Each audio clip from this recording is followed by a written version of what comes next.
let's talk about the theoretical NBA MVP race for this season. I want to sit down and talk about how many players can realistically win the MVP this year. Okay. So we know the names are usually on the ballot. What's the case for everybody, and how many names are actually going to have a chance? Because everybody's always like, "You can get in the conversation." What's the actual conversation going to look like? All right. Automatic locks for the ballot. Jokic. Always going to be top 2. Shea. Oh, probably going to be top 2 for the next at least 3 years, as long as the team's good. Giannis. It feels like he's on the ballot. Yeah, it feels like he's like he's always on the ballot. He's like a mortal lock for 3 every year. There's something in the air. Some divine intervention has decided that Giannis will be third place in MVP for every year of his career. Yeah, and we're gonna get to February, and everyone's gonna be like, "I don't know, man. Giannis is having a crazy season. He's the most underrated player, and so he'll be there." So that's 1, 2, and 3. Luka. You would think we'll get back in the convo. He's good enough that he's always in the conversation. Do we think the Lakers are going to be good enough that he'll have an actual case over Jokic and Shea, who probably will be both in the standings? If they're the 3 seed, maybe. And that's not a guarantee, but they could be. They were the 3 seed last year. I could only see that happening if like the Nuggets are below them. Which got to be like either the 3 seed and Lakers or 2 seed, and yeah. But I think Luka's good enough. The team's probably good enough. He'll always be in striking distance. I guess he probably gets a spot on can win the MVP. Yes, he can do that. Will win it. The Lakers are gonna have to be a top 2 seed minimum. Yeah, like he's at. You can't put him higher than 3 on your like predictions. I think. Okay. Like you can't really expect him to be above Jokic and Shea. So that's 4. Ant. So that's where the convo gets interesting. Can he realistically win it? Like that's the next name that we can assume will like make the jump and like he's due to get into that tier at some point. But we know those other 3 guys are already there. We know Giannis is going to be there, and he's going to have the backpack type of argument to him. The Timberwolves going to have a special season. They better be the fucking 1 seed, and he better average 30. Like I don't know how you'd argue him over Shea unless the OKC team falls off. Yeah. And why would that happen? I am kind of optimistic because this is going to be the first off season in a while where they aren't bringing in somebody new that they have to completely like reintegrate. So that makes me feel like he's less likely to win the MVP though, because there's no real. We're hoping that these young guys step up and they can maintain where they're at. Unless you think one of these young guys is going to be like an elite role player and going to help them take the next jump. I feel like this year is about reshuffling and maintaining the status quo. Terrence Shannon Jr., you are the one. You scared me. Yeah, I feel like this year's about maintaining though. Like, are they going to make a jump? And that's how they lull you to sleep. And now Ant has the power of surprise, the element of surprise on his side. And when nobody thinks that the Timberwolves are going to be at the top of the conference, nobody thinks that they're going to take that leap. Boom, they take the leap. So you giving Ant the number 5 spot as a realistic MVP candidate? Yeah, he can be on the ballot. Yeah, it could be 5. It could be 5. No, not can be on the ballot. Can he win? Is there going to be He can win. If Ant comes out and Ant averages, and he has like one of those scoring seasons, if he averages 29, 30 points a game, he can win MVP this year. It would be like Shea's last year. It would have to be best scorer on the best team, and they're driven by him offensively. Yeah, I can see that. Okay, that's a clear top 5. Now, is there anybody we wouldn't see coming? Because like obviously those top 4 guys are the best players in the world, and foreseen jump into that. Is there anybody else you think could jump into that top 5 and be one of those guys that perennially is going to be there? Man, Brunson's not doing it. I don't think Brunson's going to win MVP. Yeah, but like Brunson and D. Mitch are going to be like the lead scorers on the top 2 teams in the East, but the lead scorers on the top 2 teams in the West are just going to be a lot better. Yeah, and both of those teams are very, like, obviously, like, their scoring drives a lot, but those teams are very well-rounded as well. Yeah. So I think Cade Cunningham, if he, like, reaches another level offensively with, like, how bare his team is, and then he also drives them to a top 2 They seed. have to be a No, top 2 seed. he has to be the 1 seed, I think. I think Cade, because he's like several levels below these guys. So you said like if the offense drives another level, he better draft another level, and then a level, and then a level, and then we can talk about Shea combos. So they got to be the 1 seed like easily and have some like unforeseen team success that he's driving, I think.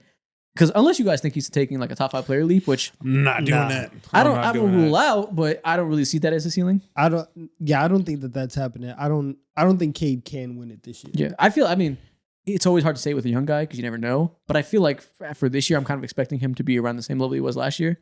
I don't know what I see like a necessarily gigantic jump coming. Mm-hmm. Yeah, unless like just every shot just goes in. And he's just like super efficient. He can get better on the margins, of course, but like there's no clear path where you're like, oh, Wemby's going to be more sort of a post scorer. Ant's going to add the mid-range game. Like, I don't really see that coming. The only thing that I could say is like, okay, Jason Tatum's there out of the East. Someone needs to go ahead and take that spot. So it's just more of a player. Well, then Giannis would probably take that spot out of the Giannis was already there. That's true. Is there any world? What does Wemby have to do for everyone saying he's gonna be a top 5 player? What would a Wemby MVP case look like? If top 5 or 6 seed? 35? No. You Gotta be higher. You have to be a top 3 seed. Dude, this team is dog shit. No, I understand, but like Jokic and Shea and Luka, their numbers are also going to be gaudy, and they're probably going to have just as much, if not more, team success. So either Wemby and the Spurs are a top 3 seed, and Wemby is averaging like 30, 12, and 4 or whatever with like 3 blocks. Either that happens, or they're the 5 seed and he's averaging like 30, and he just has one of like the stupidest seasons of all time. What if while winning DPOY? And it's like Russell Westbrook. That's the part you just said. Type of thing. I'm trying to foresee the discourse. What if he's DPOY by runaway favorite again? And what if he averages 30? How often do we see DPOYs that average 30 and let's say 5 assists? It's Giannis adjacent. Even better though. Exactly. So it's pretty much when Giannis won both. Mm-hmm. You don't really see that in discourse very often. In the course of NBA history, there's been like 3 guys that have won DPOY and average 30. Yeah. If Jokic and Shea kind of like have regular seasons for their success where they're not clear runaways, I wonder if there would be a mounting argument if they are, let's say, the 5 seed, surprisingly competent. Yeah. And he's literally averaging 30 points per game on elite efficiency and being the clear DPOY. I could kind of like see the argument butting up. Yeah. I think what could also go towards his way too, like narrative wise, is again how dog shit his team is without him on the court. Those narratives, those plus and minus and merchants, gonna go crazy for him. Oh yeah, and with the defense too, his backup's probably Luke Cornett. He might have a stupid plus minus. Dude's gonna be historic. Yeah, historic. Luke Cornett is his backup, which fine player, fine backup. The gap in creation and shot blocking, his plus minus is gonna be absurd. Yeah. And I thank you guys for giving me these talking points to move forward when we get to this point in the season. Yeah. But it would probably have to be, not even trying to be funny, it's probably going to have to be closer to like 35 in DPOY. Just because with Jokic is passing, he can average 28 and his passing is still going to be otherworldly. Shea's going to average 30 in his sleep. And we're talking about Luka, getting back to Luka form. Luka can roll out of bed and get 32, 9, and 9. So he's going to have to be better than them statistically, I think. Like, it's going to have to be like 35, 12, and 6. Okay, well, now we're getting into like trying to like theoretically understand possible discourse and like plan arguments like it's a Heisman race. What if... I just lost my train of thought. I thought, dude, you have me locked in right now. I'm like, okay. I started thinking about Heisman for a second, and I was like, Heisman. I completely forgot what I was going to say. What was I going to say? That's honestly crazy. I was thinking like if he genuinely has like the greatest defensive season of all time, then I think the argument is there. Average 5 blocks a game. We'll talk.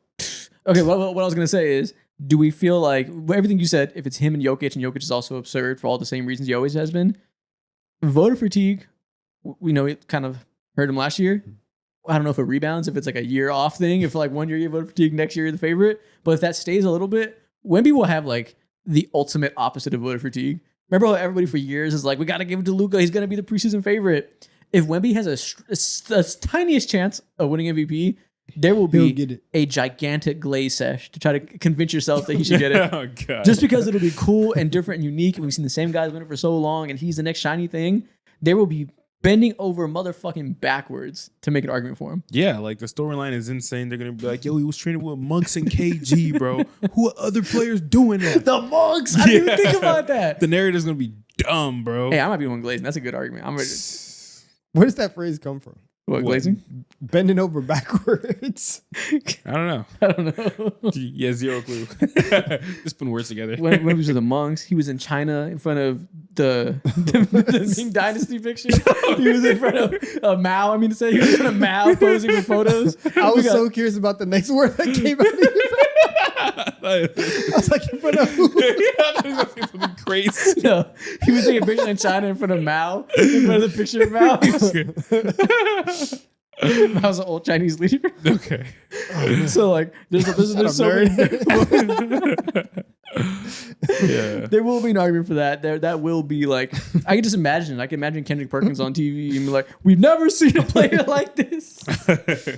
No one's ever shouldered the load." Like I can just foresee it already. Yeah, I can see it. Is that the only one? So like Wemby has an outside chance, and we could say is the fifth option.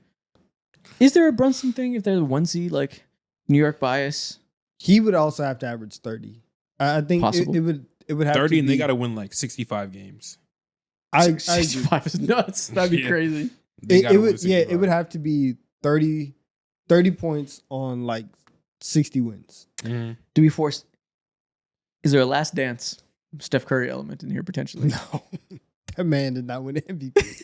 I'm sorry, Steph. I don't think he can do it. Keep in mind, the pace they're on after they got Jimmy Butler. That's a like trajectory of being a team good enough to be in convos. I don't remember what the winning percentage was, but it was stupid. It was like 18-3. Yeah, so obviously they can't maintain that because that would be what? How many losses would that be? 12 losses on the season? Yeah. Yeah, so that'd be a 70-win season. He was also averaging like 29, 30 as well. Yeah, like Jimmy, we were talking about Jimmy kind of like revitalizes production. It's a 70-win pace. Yeah, so what if they're on a 64-win pace and he's averaging 28 points per game? Yeah, if the Warriors win 70 games, Steph Curry can win MVP. For sure. Dude, if they had a 70-win season to close out his prime, he would get the most automatic, just like legacy MVP I've ever seen. Yeah. Yeah. It wouldn't even be a discussion. I don't even feel bad about it either. I'd let the Glaze happen. Like, he undoubtedly wouldn't be better than Jokic and Shea, and he would get it no matter what, just because that would be a crazy moment. Just coasting off a name. First ever MVP. Coasting Off a name. They win 70 games. He's probably That going to is average true. like 26. Still. That still don't mean you're better than those guys. He still wouldn't be better than Jokic. I mean, They're- 70 wins is 70 wins, so I guess in Yeah. this scenario he was to some extent. But Nah. we know what's up. He wouldn't be better than those. At least Jokic, he wouldn't be better. Yeah. I don't know. But also, like, the narrative point of winning more games than the If he Thunder. let me tell you something right now. Jesus Christ. I forget who I'm talking to. If Steph Curry and the Warriors win 70 games and he does like normal Steph stuff, I'm taking every chain from every player and I'm putting it directly on Steph Curry's neck. Understand, he's snatching everybody's chain if they do that. What happened? Okay, last scenario. If they win 70 games and Curry does what we think, but OKC wins 72 and Shea has the exact same stat line as last then year. Shea gets it.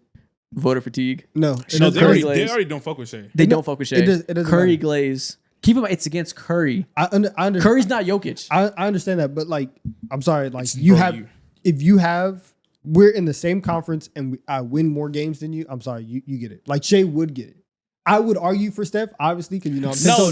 But like, Shea, but Shea would I get promise it. you, the narratives are gonna go 100% towards Curry. Curry has less help, Yeah. more responsibility, more impact on and off ball, makes people better more. He's He is the older, system. so it's harder for him to move. Shea's young and I he's in his understand. prime. I'm going to make these arguments, but I'm telling you, I do think Shea would get it. They're gonna say, take Curry off the Warriors, see where his team's at versus Shea. Oh, God. They're still a playing team. You're They're giving me still a playing PTSD team. right now. Shut the fuck up. Yeah, that's what they're doing, bro. You're giving me PTSD. I can see it. It's the worst time of year. Why did I start this convo? I know. I can see it. Hearing that last year made me want to freaking down a bottle. That was ridiculous. The one OKC would still be a 50-win team. God, that was so stupid. Yeah. While Chet was on twigs for legs. No backup point guard. I'm so sure. Oh man. But okay, that's the MVP combo.